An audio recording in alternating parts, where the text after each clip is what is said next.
Welcome back to Between Reps and Remedies with your host, Marcie, myself, and Nita. So today we are talking about something that is a huge part of both of our worlds, and that's the connection between physical fitness and mental health.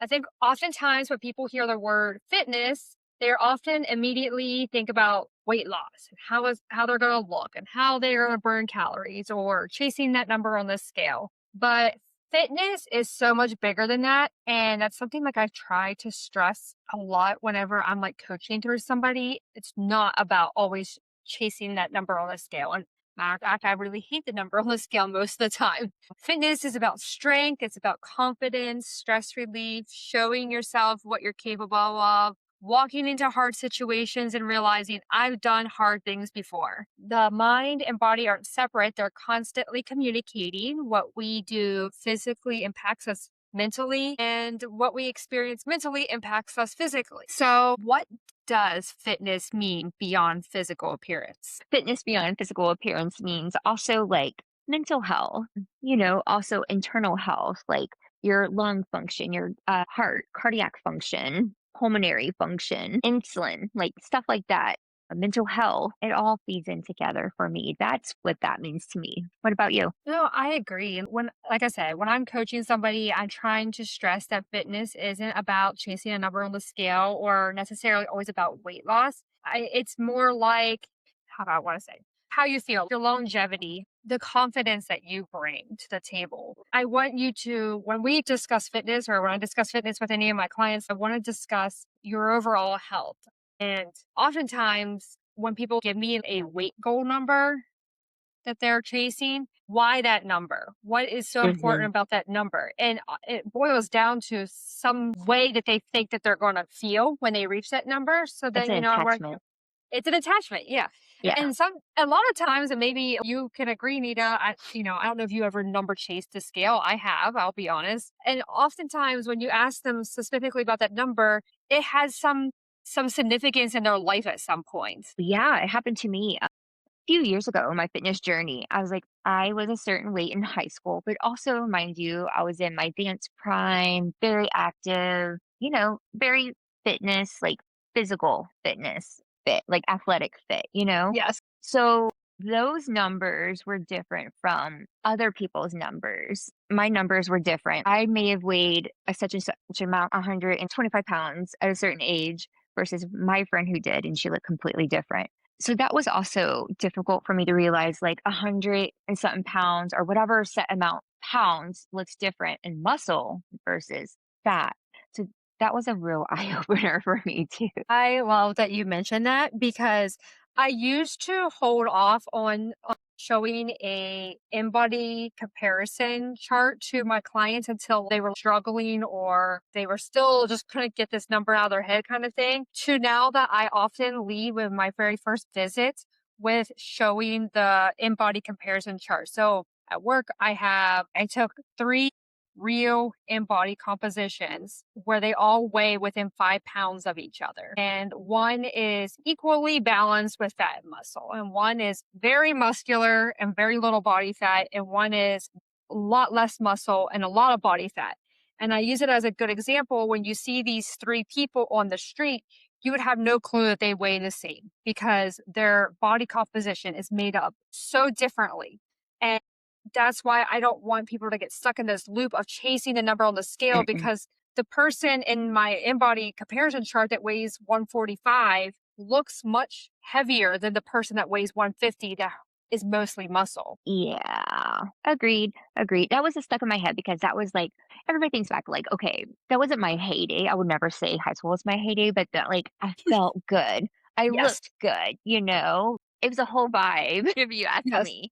So that when I was on my fitness journey, I was like, I have to get back to like 125 to 130. And I did. Girl, I look sickly.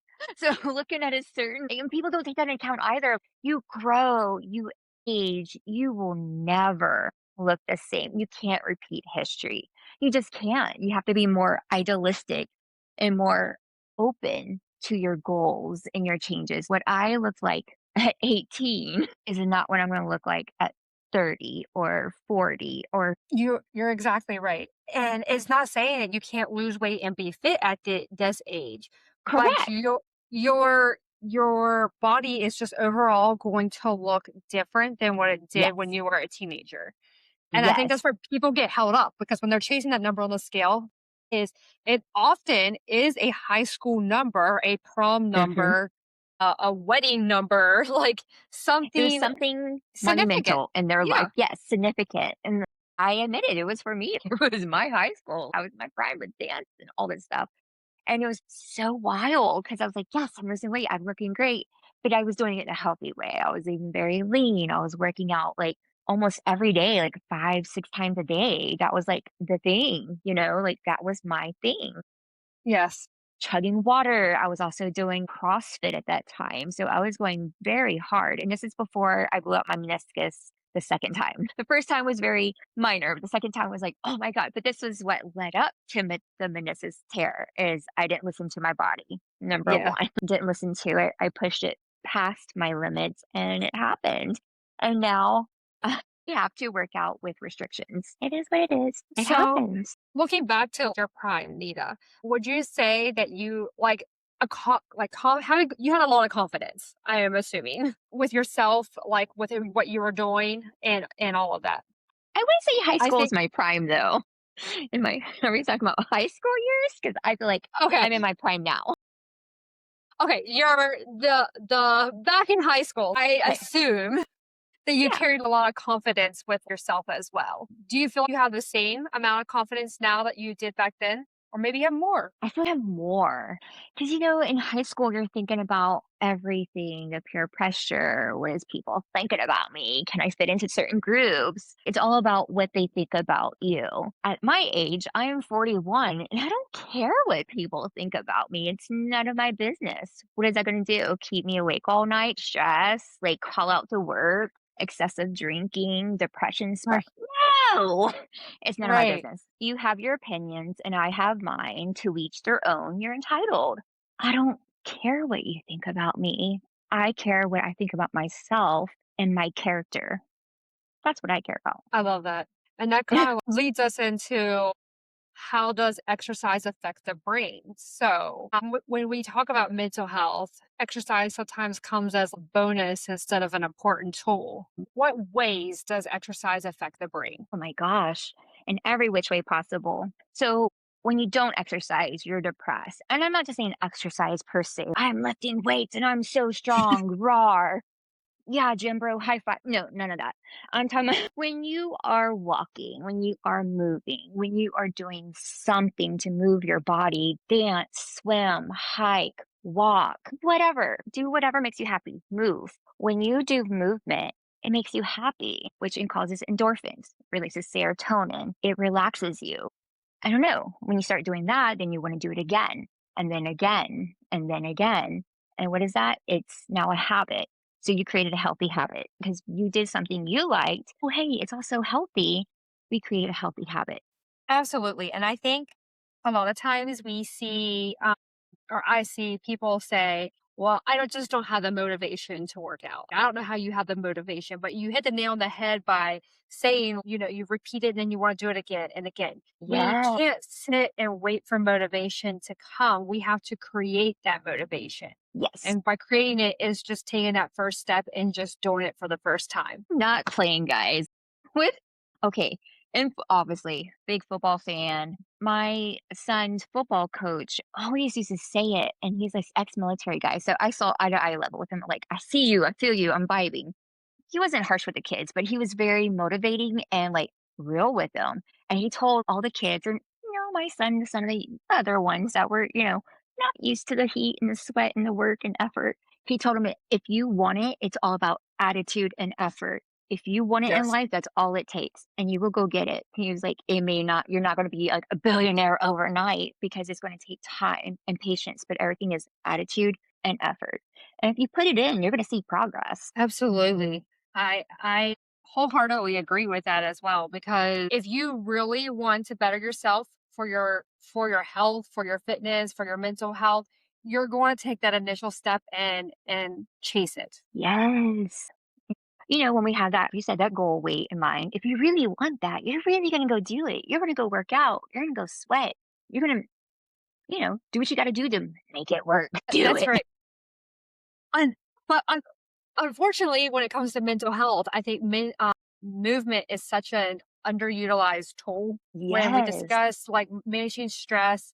Like I hear, or managing anxiety or overall mental health. You'll hear people go like ground yourself, and I'm 100% for grounding, and we've talked about grounding. But actual movement, I think, You is have to. underutilized, and you have to. You have to. I didn't talk about it, but recently it kind of hit a mental wall. I won't say depression or anything like that because I wasn't sad or nothing like that. I just like, what now? School's over. The girls' trip happened. The gala happened. I was like, what do I do now? It was like, where you kind of hit like go, go, go, go. And all of a sudden it's like, Yes. stop. It took a moment for me to like, okay. And so that's what I did this whole last week. I had extra days off of work. We were overstaffed. So I was like, I volunteer as tribute. And I took those as legit mental health days. I went off grid and just did me. No, and sometimes we need that is to still like go off grid and take that mental clarity that we need. I Right. think we live in such a fast-paced, like, society where we just have to keep going, going, going, and we have to keep filling our minds with something or keeping ourselves busy with something. But sometimes we just need to. Did I stopped? No, I'm guilty. I did not work out for a long time. Sorry. Sorry, friend. I failed at boot camp last month. I admit it. I'm going to get her on the next boot camp. You just wait, guys.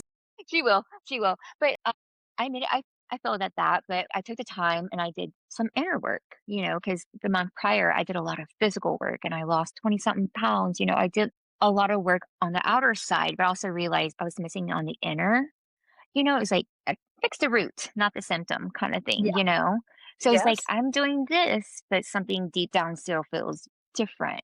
Not wrong, but different. I need to fix it. So that's what I took the last few weeks to do. And, now I'm like, hey, I'm motivated. Let's do this. I Do the rested thing. All right, that mentally, means physically, emotionally rested. And now I'm fueled. I'm ready. you heard it here first that Nita's ready for the next boot camp. Yep. Stay tuned. I got special gifts going out to the past boot camp girls. That's so exciting. I I'm think I so have excited for them.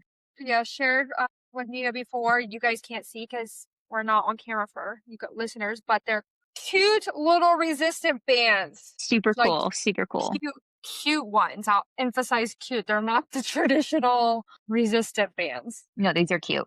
Nita approves. We deal with stress a lot in our lives, and stress isn't just a mental thing in our life. We can feel it physically too. What are some ways that we can feel our stress or our nervous system going through it physically? Some physical aspects, I guess, For me or for general? anybody. Yeah. Yeah. Oh, I sleep is obviously a part of it. Yeah. When you stress, you don't eat correctly. Either you overeat or you undereat. Therefore, you're probably not hydrating correctly. You're probably over caffeinating on energy drinks, coffee, sodas, tea, but everything but water. Yeah. And then on top of that, you're probably overstressing, overthinking, should I say, because you're already stressing. This is a symptom of it. So you're overthinking, you're spiraling at this point. And then at that point, it makes you act out of character. Your cortisol levels spike, which is your hormones, and it makes you retain belly fat. Your blood pressure spikes when you're stressed. It spikes, and it makes your body work in overload. It's just, and then you're just not resting, whether you nap or a couple hours here and there. This is not proper. Your body heals while it sleeps. You may ignore your symptoms, but your body can't.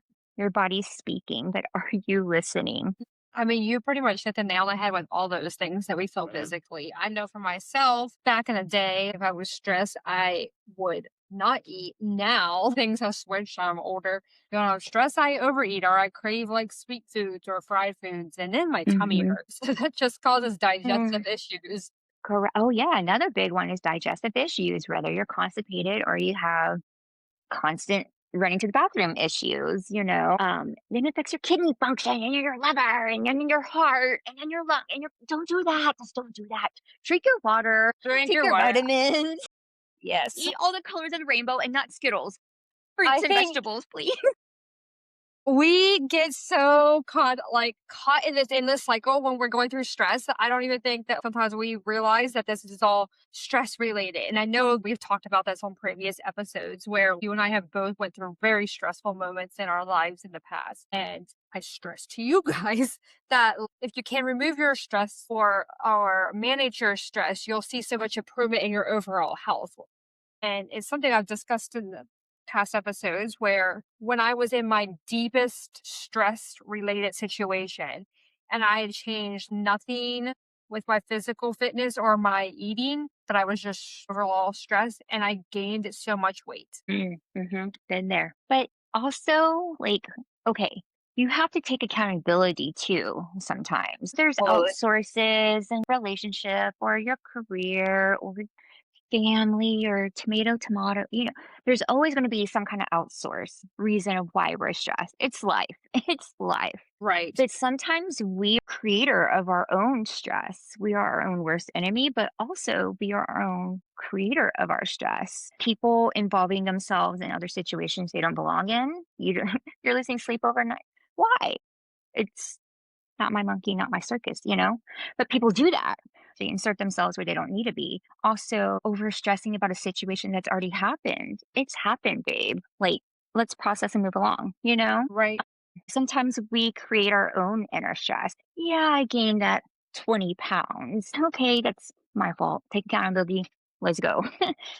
We create sometimes our own stress, and we need to sometimes recognize that, sit with it, and work through it. You are 100% right because when I talk about being in the stressful situation that I was in previously, and I kept wanting to pinpoint it on somebody else that was causing me the stress.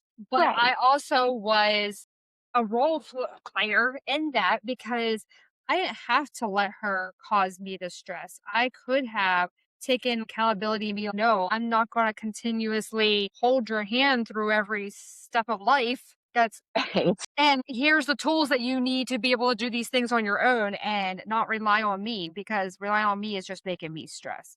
But I just didn't know how to say no. Now I know how to say no. And that's where they're like, yeah, it sucks being stressed. It's part of life and it is, but you got to learn to maintain your stress. Do Yes. things to decompress and de stress. Move Yes. your body. It naturally de stresses you. I promise. Quick walk, even if it's a quick stretch, constant, or dance in your house. Dance it out. Yes. I love that. Play the Switch or the Wii games, dance games, whatever they have now. Like go swimming, do something, move your body. I promise. It may I hurt for a brief second the next day, but you'll feel mentally good. You did something. I love how you just kind of answered a question that I was going to ask. Oh, Hey, hey, look at you. same brain. I What was was the gonna question? I was gonna ask if you're already feeling overwhelmed or you feel mentally drained or very stressed, how can you use movement in a healthy way instead of seeing it as like another item you have to check off on your list for that day? And you need All some of the above. yeah, you name some great things. Movement doesn't have to be, I gotta go 30 minutes to the gym because Marcy said so, but move in a way that you enjoy hiking, taking your dog for a walk, Mhm. dancing around the house, dancing by your cookie. All those things are ways that you can move in a fun way that maybe doesn't feel like a chore that you have to check off on your list for Oh my gosh. Today, Marcy would be so proud. I got my cardio in. them. My son and I were like obviously having a chill day, and he was just like, and it was like yucky outside, so obviously we couldn't go swim. So he put on YouTube, and it was like, I won't say the game, just I don't want to get in trouble, but it's a certain video game. But he put on the video, but you're supposed to move with it, and it's supposed to jump up and hit the blocks, and oh, a mushroom pops out, cool, or oh, hey, a star pops out, cool, and then it gets faster. It's like oh, jumping over lava, and you're supposed to pretend you're the character and do the hits and the punches. I was like, this is so fun. That is fun. I mean, It was so fun because that music in the background and pumping you up. I was like, "Geez, this is awesome." and that's setting a great example for your children as well is getting up Yeah, and moving with them. move it. Yeah. How can I expect them to do something that they won't even do? That's That right. doesn't make sense. Yeah, I mean, and I think people forget that movement doesn't always have to be destroying yourself in the gym. It No. can be as fun as playing a a Yeah. movement video game with your children or walking outside, yoga. Yeah. Dance it out. But I like the video games. Those are fun. Just Dance is so fun. I haven't played that in so long. Marcy, Marcy, Marcy. So, when we talk about this with stress and nervous systems and physical fitness, we get into strength training and mental strength. Mm, When you hear those two combined, what do you think of? wow. I mean, you guys all know, like, I'm a huge strength trainer believer. Like, I'm not like, and what I mean, I don't mean going out and like hitting, like being a bodybuilder is strength training. I think that's like a very misconception. But not just because strength training comes with physical benefits, but there is something like super powerful in watching yourself just become stronger. Being like, I did 5 pounds of weights this week, and next week I can do 8 pounds or whatever. Watching yourself physically becoming stronger helps mentally give yourself more confidence and some you It feel becomes it. a habit. It It becomes a becomes a habit. habit. It does. It only takes less than 2 weeks to create a habit, and Absolutely. also takes 2 to 3 weeks to break a habit. It's mind over matter. I know it's easier said than done. I know, I know, I know. Take everything and every day one moment at a time. Don't think about 1 hour from then. Don't think about tomorrow. Just think about that moment. Drink your water. Right. And the thing is, I hear so often people being like, this week was so crazy. I couldn't get any of my workouts in. Now I have to restart on Monday. But you're not restarting on Monday just because you missed a week of workouts. It is not undoing weeks or months worth of what you accomplished in the gym. It is, you're just taking it at a different pace in this moment in your life for whatever reason that may be. So I never want people to think that they're and doing all the work that they did in the gym just because they miss a week. Don't let that mentally impact you, but think about we're just going to change gears up and take it a little at a different pace. Exactly. Don't exnate it. Don't say fault it. Just change it. Yeah, Alter it. And there's absolutely. days with years I couldn't like I said I couldn't log it. I didn't do the fitness things you did, but there would be times like I would walk around like my office clinic like 20 times kind of thing. Or I would do 20 push-ups kind of thing. Or do a quick little, little raises on my tippy toes kind of thing. Or I'll do quick little ballet plies on my breath with a weight or something. Just little things, just to move, just to stretch my muscles. Well, Doing and dishes, toe rises, and that's the neat thing. It plie. doesn't always have to be going hard in the gym. And for No. next boot camp, I'm going to show, I have to remind me to show the girls that in the boot camp, if you do something else in place of what I did, or on one of your off days, you did something that Mhm. you can log a separate workout. Oh, yeah, do a little video how to, because I'm one of those people that sometimes when it's a busy day, my mind's not functioning correctly as it No, that's should. totally understandable. Yeah. So I will have to show you guys like how you can log a different activity if it's not something that I set in there. And then, at least I can still see that you're logging something and what it is. And, we can work with that then. So, Perfect, because 'cause I'm one of those people. Because sometimes okay, Marcy has a fitness thing. I do not wanna do that. What do I do instead? Sometimes I'll do 20, 30 minutes on a rowing machine, and then all of a sudden my arms are gelling. What do I do next? Go to the treadmill and do it at an incline and do the side, but do little side sumo squats while I'm climbing the incline, little things, or do it backwards kind of thing. Or do the elliptical and switch it up, yes. pressure and then do it backwards. That's also something I've learned with a trainer. So you could do forward, but let's rework some muscles that don't get worked as often. Let's do it backwards. Oh, that burns. I like it. I love it. Yeah. Yeah. So I have to show you that. I have to show the girls that Yes, please do. as part of like their fitness plans. So Do it. I'll be ready. I'm so sorry. Mentally, I just needed to focus on that. it's I okay. need to mentally focus on myself. So, exercise as self care versus punishment. I think people often use exercise as some form of punishment, may they knowingly or not knowingly be doing so. And I'm going to use an example that I see pop up off like a lot with that is people will be like, well, I can eat this piece of cake because I will spend 30 extra minutes in the gym tomorrow. Or they feel really guilty come Monday of what they did on the weekend. And they're like, I'll just I'm going to have to go extra hard. Like they over push themselves in the gym because now they're feeling guilt over the weekend. Guilty of that. I've done that before. I think we've all done that before and been guilty of that. And always preach. Yes. I even preached to a guy best friend of ours just today because he says, I'm feeling old. That's why he's going hard. I'm like, don't do that. You can't do that. Like, do the worst thing possible for yourself. But just don't go hard.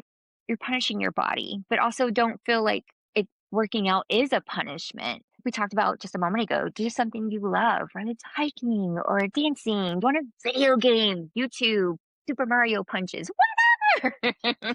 You do Absolutely. MMA and you Yes. work out. Like you have a home gym. Like you go hard, not hard where you're tearing your body up, but you work out. Just Right, move. and I'm not doing Just it move. because I feel I need to punish myself or something, but because I value myself. Right. That's a good Right. question for us to ponder, for everyone to ponder on. How can you shift your mindset that you have to exercise because you dislike yourself into you're exercising or moving because you value yourself? Exactly. It's about self-love. That's Yes. why we want to mentally be better or physically be better and healthier, emotionally, spiritually. It's self-love. Absolutely. Which I think just leads us right into building trust with ourselves. When you start building that trust in yourself, you find that you have the discipline to do these things like physical fitness or eating right or things like that. I think when people see or hear fitness, they think of the stigma like Arnold Schwarzenegger, go hard, be big, be stacked, like tear yourself up. But it's not that. It's a whole stigma. I think when we talk about that, I don't know how to explain it, but you should celebrate your fitness. Love yourself enough to celebrate it. I had a good day. Let's go for a Yeah. walk or let's go find that waterfall or something, you know? Yeah, absolutely. Just small little increments to celebrate yourself to show you how you trust yourself, how you value yourself. Do you think people have this ideal thing, perfection? I don't know, like, how do I Absolutely. word this? Yeah. People have this like ideal perfection because of social media or entertainment, Hollywood stuff. Yes, absolutely they do. And I actually was chatting with a new potential client today. I don't always like to lead with my own story, especially if it's somebody I don't know, they're brand new. I'm still trying to build that trust relationship with them. But that was something that came up that I could help. I could help her because like I've been there kind of thing.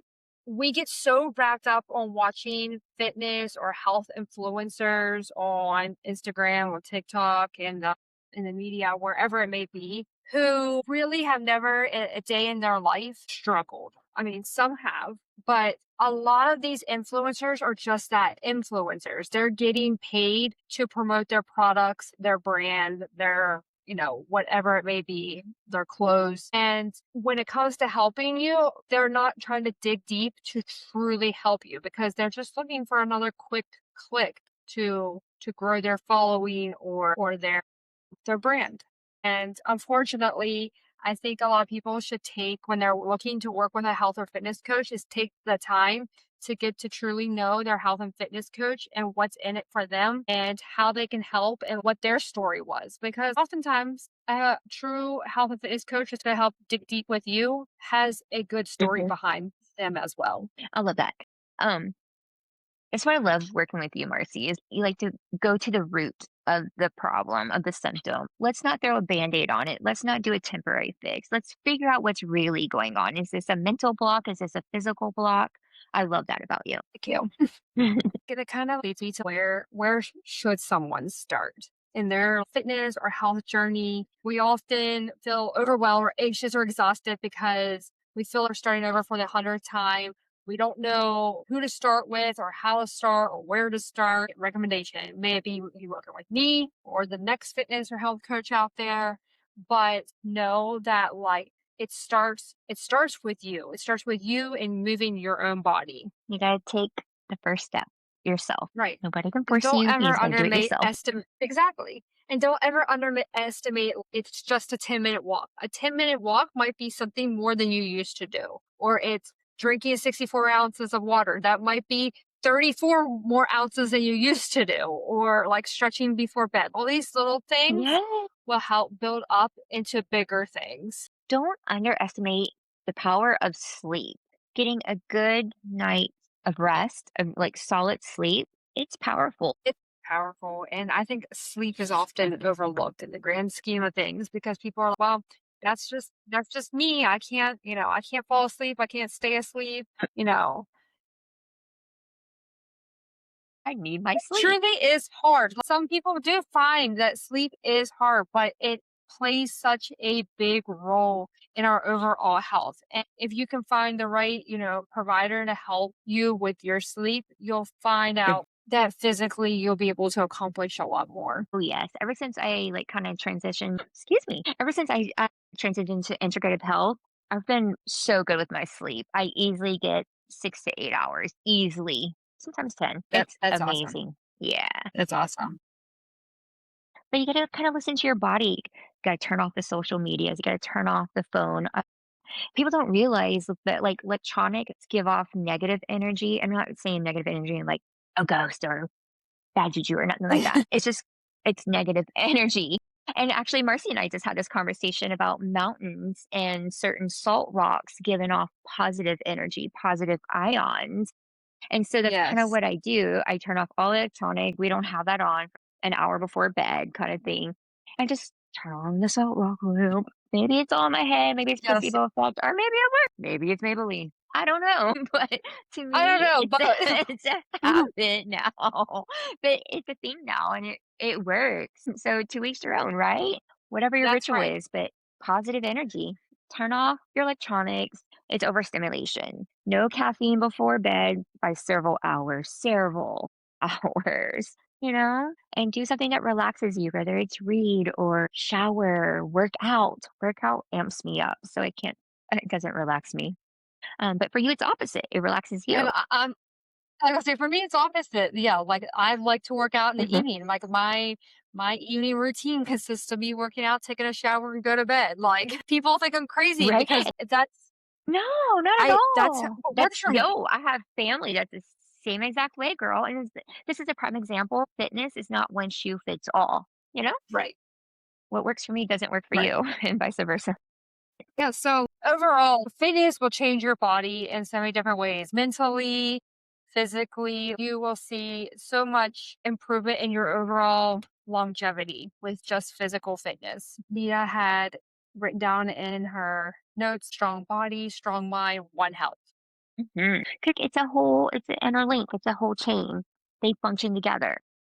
And that's how you and I came together with reps and remedies. It's everything that's in between the reps and the remedies. Yes, It's your mental health. It's what's inside. It's you. it It's is what you. makes you you. And you can't do this without being right with yourself first, physically Exactly. and emotionally, mentally. It all starts with you. You have to take the first step.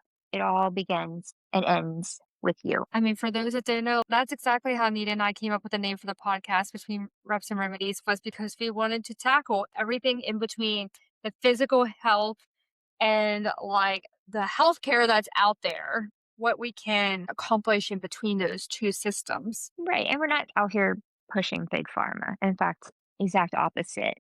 We want you to do Absolutely. things if you are able to naturally, which is the first step, which is movement, acknowledgement, yourself, Yes. But if you're in a stuck, how should I word this? If you are in this mindset where nothing's going to work and you need help, reach out to somebody. We will get you the right channels that can give you the correct help you need. Yes, absolutely. Well, I wanted to thank everybody for hanging out with us. Yes, thanks for hanging out with us today on Between Reps and Remedies. And I hope to see you guys next time. I love you. One moment at a time.